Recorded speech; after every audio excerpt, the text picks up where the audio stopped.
minutes. Chair recognizes Representative Mike Glanton to present the minority report.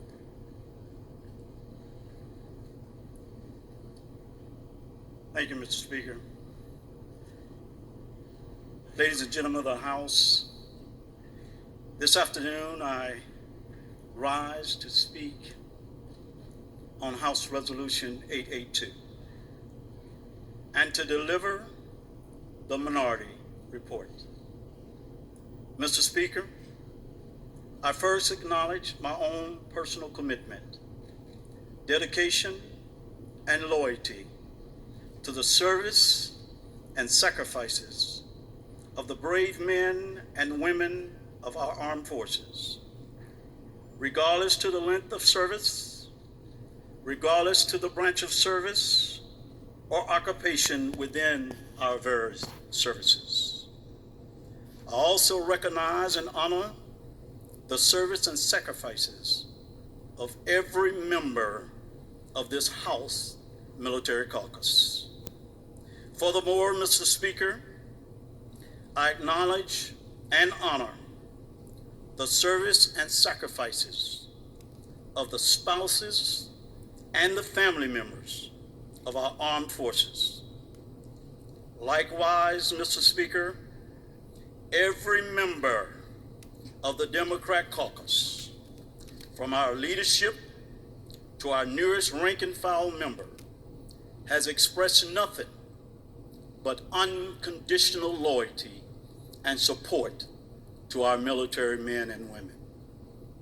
And we wholeheartedly recognize and commend the brave men and women in the United States Armed Forces and our intelligence agencies on their continued service and sacrifices for our nation.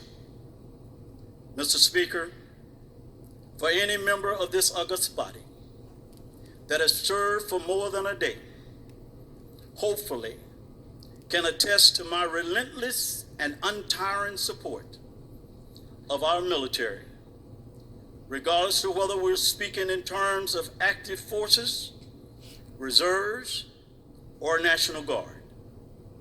And as a member of the military community, I am proud to have served. And I consider myself and my commitment to our military as a lifelong commitment and obligation. I am proud, Mr. Speaker, to be a member of the Army of One. Mr. Speaker, not only did my father serve and is a recipient of the Purple Heart, wounded in combat, my wife is a veteran, my son is a veteran, and my daughter is currently in her 18th year of active duty. And her daughter, my granddaughter, is on active duty at Fort Hood, Texas.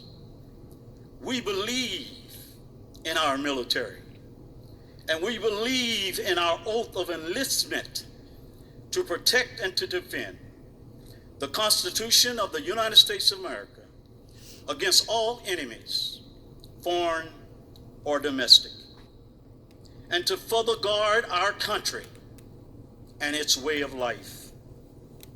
Mr. Speaker, I say that to make sure that there is no question as to my personal loyalty to our military.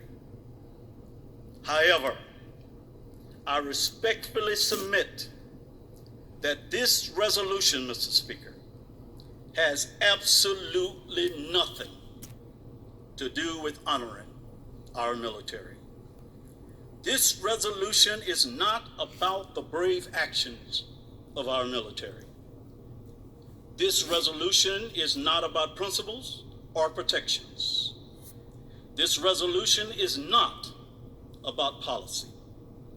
Simply put, Mr. Speaker, this resolution is clearly about positioning and politics.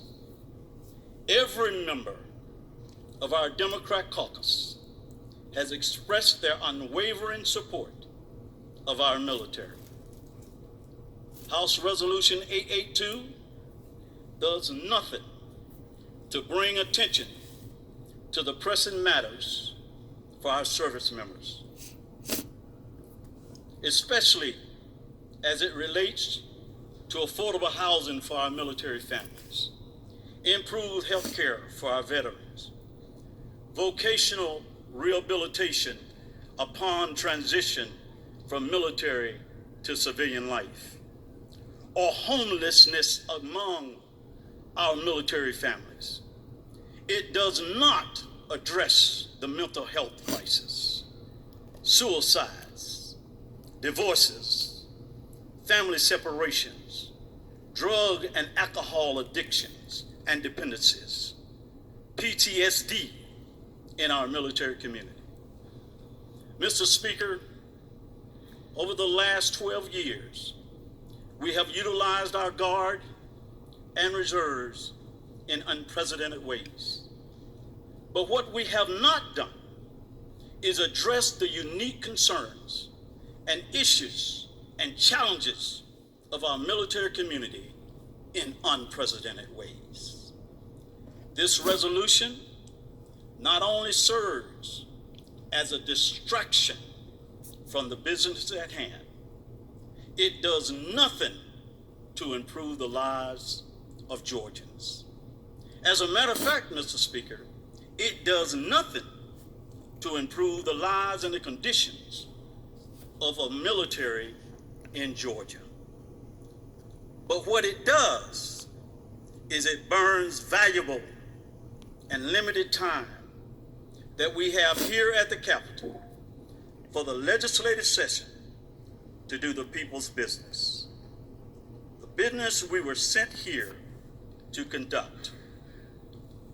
The Democrat caucus is interested, is ready, is capable, and certainly able to conduct the people's business. As we often say, as the #1 state in the nation to do business, that Georgia is open for business. Likewise, Mr. Speaker, the Democrat caucus is open for the people's business. Let's do business. The people of Georgia put their faith in us to utilize our 40 legislative days as efficiently and effectively as possible, ensuring that every passing moment of this session is spent in the best interest of Georgians. This resolution brings national politics into the Georgia General Assembly, when the people of Georgia would be better served by us focusing on the pressing issues facing our state. And so, the call today, Mr. Speaker, from the Democrat caucus to our Republican colleagues is simply this: let's do business. With that, Mr. Speaker, I yield the well. Gentleman has yielded the well.